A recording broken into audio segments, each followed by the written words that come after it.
उसमें उनका बड़ा योगदान होगा।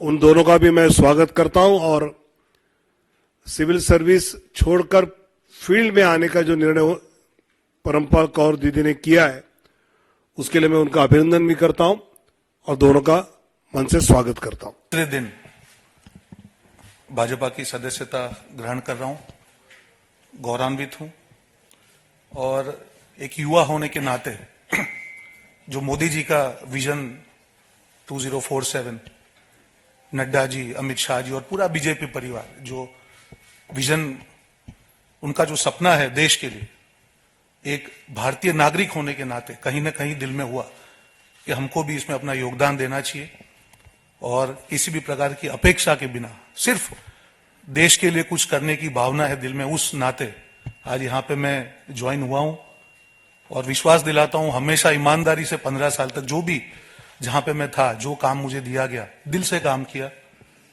कहीं दिमाग नहीं लगाया। जो भी हुआ पास्ट में मैं नहीं जाना चाहूंगा। अब नई इनिंग आज शुरू कर रहा हूं पॉजिटिविटी से। जो भी काम दिया जाएगा देश की विजन के लिए, राष्ट्र निर्माण के लिए, वो काम मैं दिल से करूंगा। साथ ही कई सवाल ये आते हैं कि 15 साल और मेरे पिताजी 40 साल से कांग्रेस पार्टी में थे। हर बार सवाल उठाए जाते थे, हम भी प्रवक्ता थे, हम भी उठाते थे, पर जब आदमी खुद उस चीज में से निकलता है तब ये होता है कि सिर्फ लालच से आदमी नहीं छोड़ता है। जब स्वाभिमान की बात आती है, हम जैसे लोग राजनीति में कुछ लेने नहीं आए, हम सेवा करने आए। मैं सालों से, बचपन से I am a self made man, मैंने खुद ने मेरा बिजनेस किया, एक परिवार से हूं, एक व्यापारी परिवार से हूं। कभी किसी की हिम्मत नहीं है कि कह जाए कि चवन्नी भी पॉलिटिक्स से, कभी हमने वो अपेक्षा नहीं रखी कि कुछ न कुछ देना है, पार्टी को कुछ देना है। और 40 साल से मेरे पिताजी हो या 15 साल से मैं हूं, ये सब लोग जानते हैं, जो भी हमारे करीबी हैं, कुछ अपेक्षा के बिना पार्टी में दिल से काम किया। पर जब ये लगने लगा कि एक ऐसी पार्टी जो विचारधारा की हम बात कर रहे हैं और विचारधारा के दो मुख्य बिंदु, कोई भी पार्टी हो देश में, भारत देश में विचारधारा के दो मुख्य बिंदु है, एक राष्ट्रवाद की बात हो या एक सनातन धर्म के रिस्पेक्ट की बात हो, ये हर भारतीय के दिल में है। जब ये लगने लगा लास्ट 1.5 साल से कि दोनों मुद्दों पे जो पार्टी की मुख्य, जो ओरिजिनल विचारधारा थी, उससे बिल्कुल भटकने की बात चलेगी, लेफ्टिस्ट की तरफ चलेगा। हम भी प्रवक्ता थे, हम भी कई बार डिफेंड करते थे, आज मैं सैनिक था, करता था, पर मन से दुख होता था कि ये क्या कर रहे हैं हम लोग।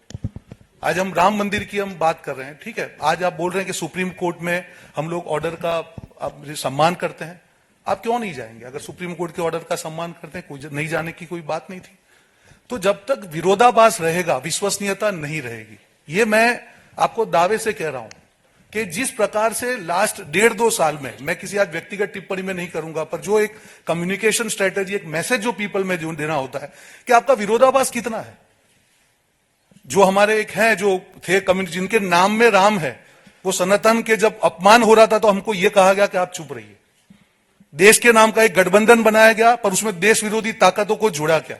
जिस केजरीवाल जी को कांग्रेस पार्टी ने आज खालिस्तान के साथ जुड़े होने के आक्षेप किए, वो चुनाव का पूरा में इंचार्ज था पंजाब में, आज ऐसी क्या मजबूरी है कि आप उनके लिए लड़ रहे हैं, उनके भ्रष्टाचार के लिए? इतना बड़ा विरोधाभास नहीं हो सकता है। आज देश के सामने अब जाते, आपका नैरेटिव बहुत क्लियर होना चाहिए। जिस ईवीएम के कारण आप 2 चुनाव जीते, आप उस पर सवाल उठा रहे हैं। और ऐसे कितने विरोधाभास है, मैं आपको बोले उतने विरोधाभास नाम करने को तैयार हूं। हर जगह पे आपकी जो पॉलिसी है, आप लेफ्ट पार्टी के साथ जुड़ रहे हैं, वो देश के खिलाफ है। कौन सी बात कर रहे हैं भाई साहब? आप सीए की बात कर रहे हैं, वो जो कायदा था जो कांग्रेस ने मांगा था कि it is for giving citizenship, आप उसका विरोध कर रहे हैं। कल एक कांग्रेस के नेता ने कहा कि नहीं, हम तो मध्यम वर्ग के ऊपर टैक्स लगा देंगे, आप महंगाई की बात कर रहे हैं। सो ऐसे इतने एग्जाम्पल के जब तक आपका हर चीज में विरोधाभास रहेगा, कैसे देश आप पे भरोसा करेगा? और आप आपकी गाड़ी पीछे के मिरर में देख के नहीं चला सकते हैं, आपको फ्रंट देखना पड़ेगा। कौन सा विजन है? आज जब मोदी जी बात करके 2047 में हाइड्रोजन मिशन की बात करें, वंदे भारत की बात करें, इंफ्रास्ट्रक्चर की बात करें, सोलर एनर्जी की हम बात कर रहे हैं, बुलेट ट्रेन की बात कर रहे हैं, कौन सा विजन? मैं भी युवा हूं, मैं यहां पे राजनीति में कुछ देने के लिए आया हूं। अगर विजन ही नहीं होगा, ऐसे व्यक्ति जिन्होंने कभी एक चुनाव नहीं लड़ा, अगर वो पार्टी का विजन तय करेंगे तो यह हाल होगा। तो विनम्रता से मैं किसी व्यक्तिगत टिप्पणी में, जिस पार्टी ने 15 साल मुझे मौका दिया, मैं नहीं करूंगा। पर कहीं ना कहीं जो दिशा विहीनता के कारण जो उनकी विश्वसनीयता चली गई है विरोधाभास के कारण, उसके आज ये मैं निर्णय ले रहा हूं। बात खत्म, नेगेटिव बात नहीं करेंगे। आने वाले दिनों में जो भी पार्टी जिम्मेदारी देखिए दिल से निभाएंगे, दिमाग से निभाएंगे और राष्ट्र निर्माण में जो भी योगदान होगा एक भारत देश के नागरिक के नाते, ये योगदान युवा होने के नाते दिल से इस योगदान को पूरा करेंगे। जय हिंद, जय भारत। मेरा निवेदन है श्रीमती परमपाल कौर जी से, जो भारतीय प्रशासनिक सेवा की पूर्व अधिकारी रह चुकी हैं। जी, ऑर्गेनाइजेशनल जनरल सेक्रेटरी बीजेपी का श्री हरदीप सिंह पुरी जी, ऑनरेबल यूनियन मिनिस्टर जी का, श्री विनोद तावड़े जी, general secretary BJP, Shri Vijay Rupani जी, इंचार्ज पंजाब बीजेपी, श्री सुनील जाखड़ जी, प्रेसिडेंट बीजेपी पंजाब, और श्री श्रीनिवासलू जी, संगठन मंत्री जी पंजाब और चंडीगढ़। इन सब की प्रेरणा से ही मैं आज बीजेपी ज्वाइन कर रही हूं। मैं और मेरे पति दोनों इकट्ठे ही आज बीजेपी में आ रहे हैं। मेरा कोई पॉलिटिकल करियर इससे पहले नहीं रहा, मैं प्रशासनिक सेवा से हूं, लेकिन क्योंकि मैं अब शुरुआत करने जा रही थी अपने पॉलिटिकल करियर की, तो मैंने सारी पार्टियों को देख लिया। मतलब सारी पार्टियों को देख के, क्योंकि मैं फर्स्ट टाइम पॉलिटिक्स में आ रही हूं, तो मेरा मानना यही था कि हमें बेस्ट पार्टी ही चुननी चाहिए। तो पिछले 10 सालों से जो भारत ने विकास किया है, बीजेपी के अंडर जो विकास हुआ है, जो अंतर्राष्ट्रीय स्तर पर हमारे देश का सम्मान बढ़ा है, जो इंफ्रास्ट्रक्चरल डेवलपमेंट हुई है, जो डिजिटाइजेशन हुई है, और जो भी महिलाओं के लिए, समाज सुधार के लिए, और जो आने वाला प्रोग्राम है बीजेपी का अगले सालों में, अगले 2047 तक, जो भारत को एक विकसित देश के रूप में देखने का जो संकल्प है बीजेपी का, उन सब से प्रभावित होकर मैं ये पार्टी ज्वाइन कर रही हूं, ताकि उसमें मैं भी अपना कुछ ना कुछ योगदान डाल सकूं।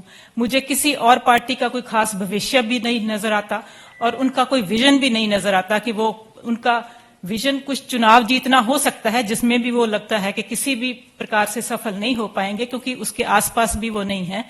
लेकिन ये जो नीतियां हैं बीजेपी की, वो बहुत ही प्रभावशाली है। मतलब हम अगर देखें कि भारत का, छोटी सी बात है कि भारत का पासपोर्ट जो है दिन ब दिन स्ट्रांग होता जा रहा है। मुझे लगता है एक दिन ऐसा आएगा कि कोई भी देश नहीं रहेगा जो इंडिया को वीजा फ्री, इंडियन पासपोर्ट को वीजा फ्री ना करे।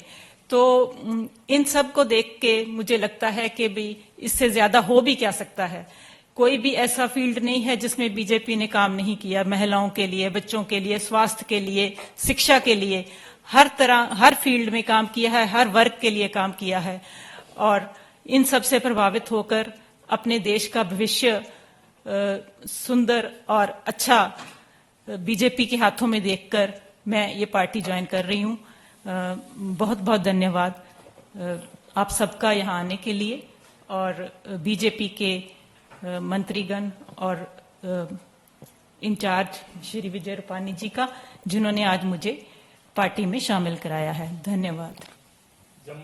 जम्मू कश्मीर के वरिष्ठ राजनेता और युवा कांग्रेस के राष्ट्रीय प्रवक्ता रह चुके डॉक्टर जहांगीर सिरवा जी से आग्रह होगा, आप संबोधित करें। सर्वप्रथम मैं माननीय प्रधानमंत्री नरेंद्र मोदी जी का, माननीय गृह मंत्री जी अमित शाह जी का, पार्टी के शीर्ष नेतृत्व का, आदरणीय जेपी नड्डा जी का, हरदीप पुरी जी का, विनोद जी का, हमारे जम्मू कश्मीर के प्रदेश अध्यक्ष रविंदर रैना जी का, देविंदर सिंह राणा जी का और सुनील शर्मा जी का बहुत बहुत शुक्रगुजार हूं। मैं पहले तो अपनी तरफ से और कश्मीर की तरफ से आप सबको ईद की बहुत बहुत मुबारकबाद पेश करता हूं।